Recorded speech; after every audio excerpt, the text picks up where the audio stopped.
Cerita dimulai memperlihatkan hutan yang sangat lebat dan pegunungan yang menjulang tinggi besertakan hewan-hewan buas yang amat sangat mengerikan.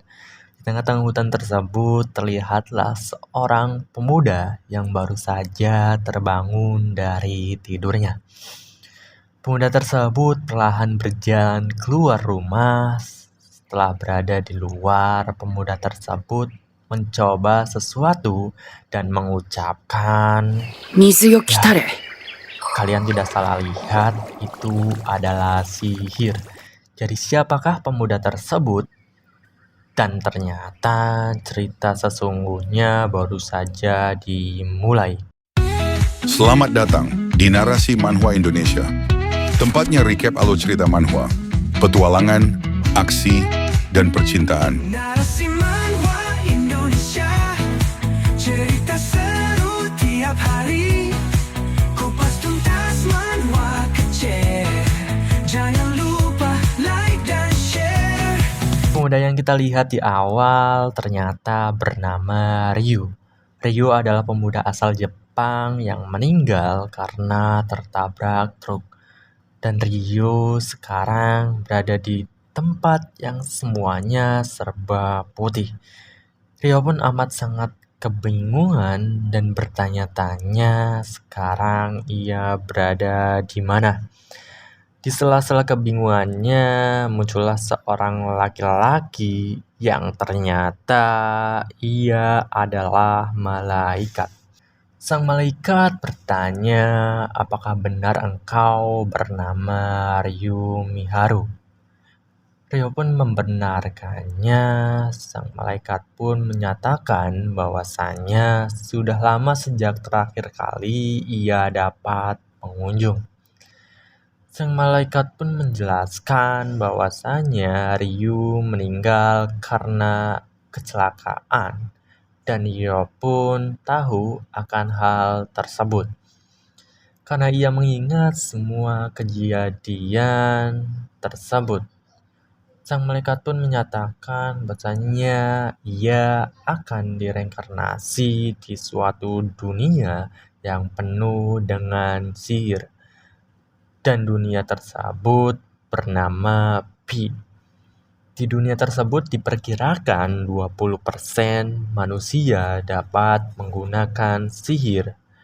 Sang malaikat menyatakan sihir yang paling cocok dengan Ryo adalah sihir air. Ryo pun bertanya kepada sang malaikat apakah ia dapat misi di dunia tersebut. Sang malaikat pun berkata bahwasannya ia tidak diberi misi. Ryo pun dapat hidup bebas di dunia tersebut dan Ryo pun menyatakan, baiklah, saya akan hidup dengan santai. Sebelum Ryo pergi, sang malaikat pun berkata bahwasannya Ryo akan direinkarnasi di hutan Rondo. Di sana akan ada rumah dan 2 bulan pasokan makanan untuk dirinya. Dan juga rumah yang akan ia tinggali sudah dibuat penghalang agar monster sekitar menjauhi lingkungan rumahnya. Setelah berada di rumah, Ryo pun membaca beberapa buku yang ada di meja. Walaupun di buku tersebut bahasanya berbeda dengan bahasa Jepang, akan tetapi Ryo dapat membaca buku tersebut. Setelah membaca, Ryo pun keluar dan mencoba sihir airnya. Setelah mencoba beberapa kali, Ryo menyadari bahwasannya ia hanya perlu membayangkannya, tidak perlu merapalkan mantra seperti yang ada di buku. Ia pun merasa kecewa karena menurut dirinya padahal merapal itu sangat amat keren. Setelah mencoba sihirnya, Ryo pun berusaha membuat api. Setelah sekian lama berusaha, api pun tidak kunjung muncul. Ryo pun hampir saja menyerah. Pada saat itu, ia pun berbaring sejenak untuk beristirahat. Dan ketika Rio berbaring, ia pun melihat matahari. Rio pun memiliki rencana menggunakan cahaya matahari untuk membuat api. Ia pun berusaha membuat es untuk memantulkan cahaya matahari biar terfokus pada satu titik saja. Setelah mencoba berkali-kali, ia pun akhirnya berhasil. Setelah membuat api, pada malam harinya Rio pun membuat air panas untuk dirinya berendam. Setelah berendam, Rio pun beristirahat. Pada keesokan harinya, Rio pun berencana untuk belajar sihir serangan. Karena ia berpikir di luar sana pastinya ada banyak monster. Menggunakan pisau saja itu tidak akan cukup untuk membunuh monster. Setelah makan, Rio pun mulai berlatih dengan sihirnya. Percobaan pertama Rio pun berhasil, akan tetapi daya serangnya sangat amat rendah.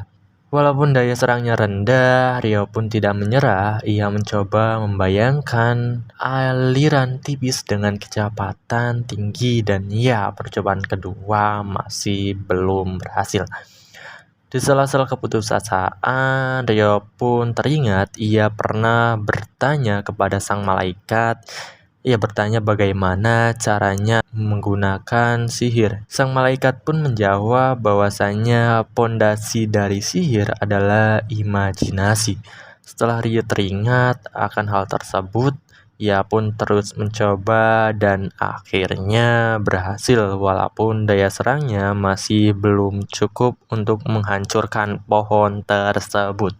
Setelah latihan, Rio pun mencoba untuk membuat air panas dengan cara membalik proses pembukuan es dan Rio pun akhirnya berhasil. Setelahnya ia pun istirahat dan keesokan harinya Rio pun kembali berlatih untuk menciptakan es di udara. Meskipun butuh waktu, tapi ia pun berhasil. Rio pun mencoba untuk membuat es tersebut dapat bergerak. Di percobaan pertama, ia pun gagal. Walaupun gagal, Rio pun tidak menyerah. Ia terus berlatih dan hari demi hari Rio berlatih. Rio pun sekarang dapat menciptakan sihir secara instan. Setelah sekian lama Rio berlatih, ia pun memutuskan untuk menjelajah keluar penghalang.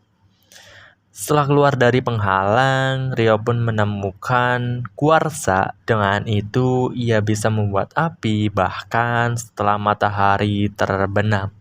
Di saat Rio terus menjelajah, ia pun terkejut karena di depannya ada seekor babi ganas yang siap menyerang. Rio pun merasa takut, ia terus bergumam, bergerak, serentak. Bercanda guys.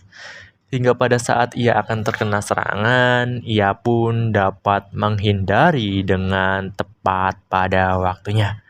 Pada saat itu, Rio pun terus berusaha melawan rasa takutnya. Ia berpikir, dia yang sekarang bukan dia yang dulu, asik.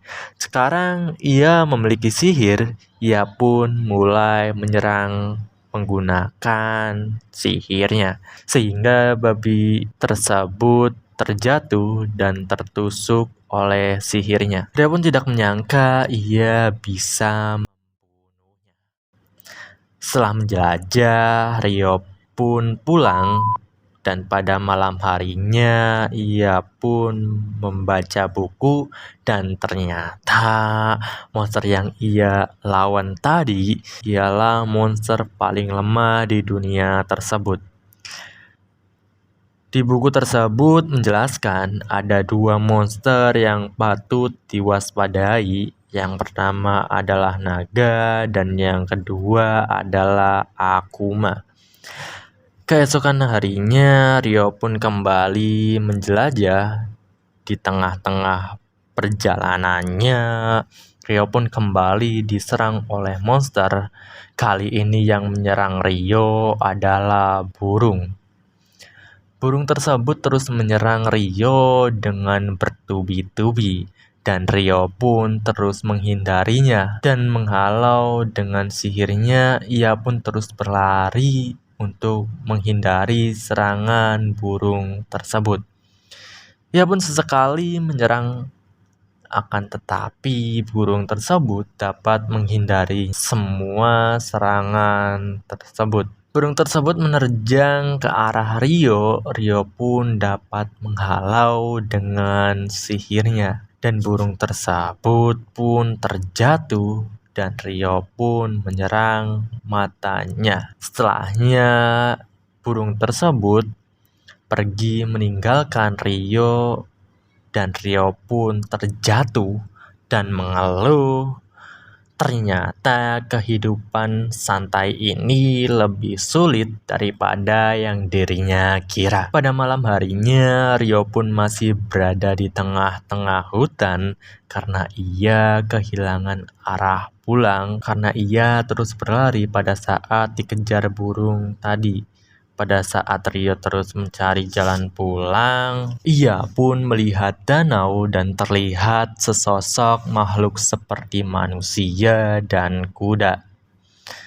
Keesokan paginya, Rio pun kembali bertemu monster, dan entah mengapa ia pun dengan sangat mudah mengalahkan monster tersebut. Rio pun sekarang sudah berada di rumahnya. Rio pun terus melatih sihirnya dan menjelajah.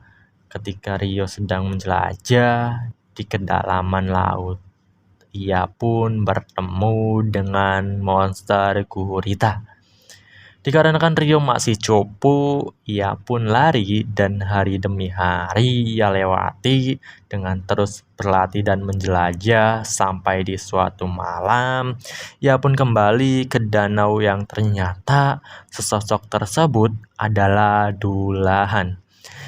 Rio bertanya-tanya apakah ia adalah monster. Tapi setelah dipikir-pikir, Rio pun tidak peduli mau ia adalah monster atau bukan. Yang terpenting, ia tidak menyerang dirinya. Malahan ia seperti mengajari ilmu pedang pada dirinya. Pada saat itu, Dulahan memberi pedang kepada Rio. Setelahnya, Dulahan pun pergi.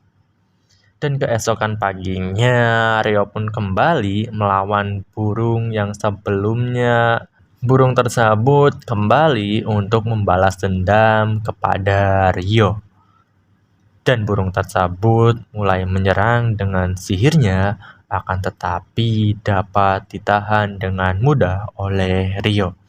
Karena Rio yang sekarang bukan Rio yang dulu, asik. Serangan demi serangan, Rio pun dapat menghindarinya. Dan ketika burung tersebut menerjang, Rio pun menggunakan pedangnya untuk menyerang, sampai pada akhirnya burung tersebut dapat dikalahkan. Rio pun mendekati burung tersebut dan berkata, "Aku merenggut matamu. Walaupun kita bertarung sekuat tenaga dan kau kalah, hal itu masih sulit untuk kau terima. Setidaknya sejak aku bertemu denganmu, aku telah bertambah kuat." Rio pun berterima kasih kepada burung tersebut karena memberinya kesempatan untuk berkembang. Ia pun menarik pedangnya dan burung tersebut pun meninggal. Setelahnya, Rio pun beranjak pulang. Ketika ia berada di tengah perjalanan, ia pun terkejut karena dihampiri oleh seekor naga. Naga tersebut pun bertanya, "Kau manusia?" Rio pun terkejut karena ternyata naga tersebut bisa berbicara. Naga tersebut menanyakan apakah Rio melihat burung yang berevolusi di sekitar sini. Rio pun menjawab bahwasannya ia memang melihatnya. Rio pun bertanya, "Apakah burung tersebut bawahanmu?" Kalau memang iya, saya meminta maaf. Naga tersebut mengerti ternyata Rio telah meng-KO burung tersebut. Ia pun memuji Rio karena bisa mengalahkan burung tersebut. Naga tersebut pun melihat bahwasanya Rio membawa senjata yang cukup langka. Naga tersebut menyadari ternyata pedang tersebut adalah pedang Raja Peri. Ia pun berkata, kalau dia memberikannya padamu, berarti kau telah melakukan sesuatu sampai mendapatkan pengakuannya. Dia pun berkata, ada beberapa hal yang ingin ia tanyakan sampai matahari hampir terbenam. Naga pun meminta maaf kepada Rio. Ia harus pergi dikarenakan dia sedang dipanggil. Padahal ia masih ingin ngobrol dengan Rio. Rio pun berkata, itu tidak masalah. Rio pun berterima kasih karena naga tersebut sudah memberitahunya banyak hal. Rio pun menanyakan nama naga tersebut. Dan ternyata naga tersebut bernama Lewin. Naga tersebut mengucapkan salam perpisahan kepada Rio. Setelahnya ia pun pergi. Setelah naga tersebut pergi, Rio pun bergumam, siapa sangka dirinya akan mengobrol dengan naga. Scene beralih ke malaikat. Ia berkata bahwasannya ia melewatkan sesuatu. Ia melihat ternyata Rio memiliki kemampuan tersembunyi. Ia pun bertanya-tanya kenapa dia punya itu. Tidak ada seorang pun yang memilikinya sejak gadis yang pertama kali aku kirim ke dunia lain. Ia pun berkata itu pun sudah lebih dari 10.000 tahun lalu. Kemampuan tersembunyi milik Rio adalah muda abadi. Dan episode ini berakhir di sini. Like dan subscribe jika kalian menyukainya. Sampai jumpa di episode berikutnya.